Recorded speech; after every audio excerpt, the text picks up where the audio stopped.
वो खाते पीते उठते बैठे नमः शिवाय करती थी। सब कुछ तो था। उनके दरवाजे पे कुत्ता बिल्ली को भी बैठने नहीं देती थी। समर्थवान थी, भिक्षु भिखारी की भिक्षा नहीं देती थी, कोई दान पुण्य नहीं करती थी। महादेव सोचे कि सब चीज़ तो अच्छा है कि चलो मेरा नाम लेती है, मगर इनके उद्धार के लिए दान पुण्य भी समर्थवान है, तो करेंगी तभी उनका उद्धार होगा। तो कहे कि चलो हम चलते हैं और उनका परीक्षा लेते हैं, हमें दान पुण्य कर दे, ये भी उनका अच्छा हो जाएगा। महादेव साधु का वेश बनाए और धरती पर आए और आए तो कहे अलग निरंजन माते कुछ प्रसाद पवा दे। तो बुढ़िया माता नमः शिवाय करते हुए निकली, कहे कि क्या है बाबा, तो हमें कुछ प्रसाद हमें खिला दीजिए। तो नहीं अभी मैं नहा रही हूँ, जाओ थोड़ी देर बाद आना। महादेव चले गए। फिर थोड़ी देर के बाद अलग निरंजन माता कुछ प्रसाद दे दो, जाओ अभी मैं पूजा कर रही हूँ। फिर महादेव चले गए। फिर आए अलग निरंजन जो थी, जो शिव गुरु के शिष्या जो बुढ़िया माता जो अम्मा थी, वो बात को टाल रही थी कि इसी बहाने से चले जाए। फिर आए प्रसाद दे दो, तो क्या बार बार आ जा रहे हो, ना पूजा करने दे रहे हो, ना कुछ करने दे रहे हो, बार बार आ जा रहे हो कि जाओ अभी मेरे पास टाइम नहीं है। महादेव सोच लिए कि तीसरी बार था, इन्होंने हमें कुछ नहीं दिया, ये पक्की है, ये कुछ देंगी नहीं। नमः शिवाय कर अंदर ध्यान हो गए। कुछ समय के बाद उनका बुलावा आ गया। ये यमराज जब लेने आया, बुढ़िया देख के ही तरह के गई कि तू क्यों आ गया, मुझे तो लेने शिव गुरु के गाना आने चाहिए थे, हमने उठते बैठते खाते पीते शिव गुरु का नाम लिया था, तू क्यों आ गया। यमराज बोला कि आपने जैसा किया हमें ही भेजा गया है, हम ही आप करेंगे। नहीं तेरे साथ मैं नहीं जाऊँगी, जाओ शिव गुरु के कह देना, उनके गाना आएंगे तभी हम जाएंगे, तेरे साथ मैं नहीं जाऊँगी। फिर कहा आपको तो जाना ही पड़ेगा। फिर बुढ़िया कहीं ना कहीं मान गई है, तू आया है तो ये तो हमें ले के जाएगा। यमराज भी अंदर ही अंदर सोच रहा है किसके मैं पाला पड़ा हूँ। फिर लास्ट में सोच के बोली कि ठीक है तुम मुझे ले जाना चाहते हो, ठीक है नरक में ही डाल देना, मगर एक बात तो मान लो।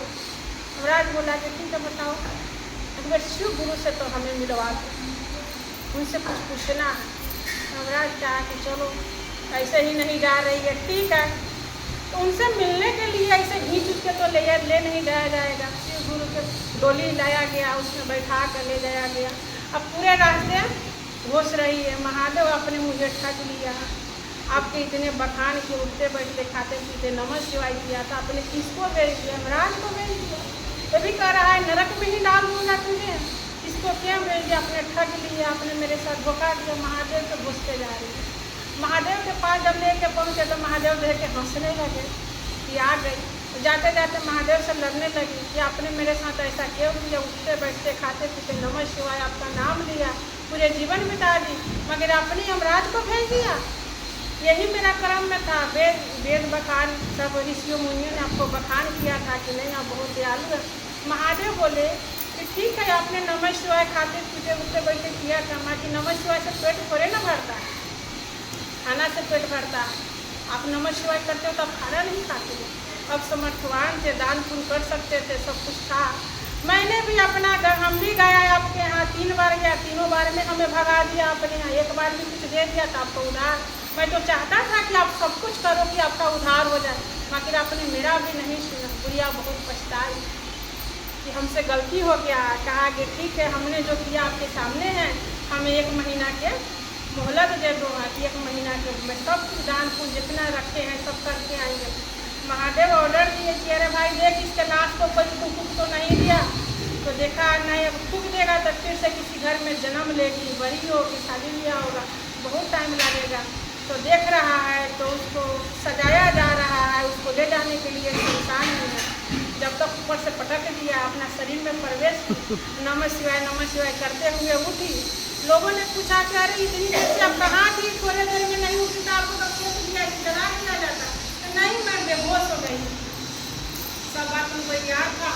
फिर जितने वो रखी थी दान पुण्य, कुत्ता बिल्ली सबको बैठने भी देती थी, शरण भी देती, दान पुण्य किया। फिर लास्ट समय उनका आया कि महीना फिर शिव गुरु के गाना और फिर शिव लोग के उन्होंने। बहुत अच्छा कहानी बताया आपने, बहुत अच्छा। माने दान पुण्य करना जरूरी है, सब करना चाहिए। के नाम के साथ दान पुण्य करना हाँ नाम ले। समर्थवान है, हम जितने सामान यूज करते हैं नाम ही लेना चाहिए जरूरतमंदों को। हमें माने केवल नाम ही लेने से नहीं होगा, दान पुण्य भी करना जरूरी है। इस कहानी मन में होना चाहिए जो हमसे नीचे है। तो कुत्ता बिल्ली को कोई अपना गेट पे नहीं बैठने देता है। नहीं, इस कहानी के माध्यम से मतलब ऐसा समझ आ रहा है कि दान पुण्य करना भी जरूरी है। सब कुछ करना जरूरी है। हाँ, तभी सब कुछ मिल सकता है। चलिए, हर हर महादेव, हर हर महादेव।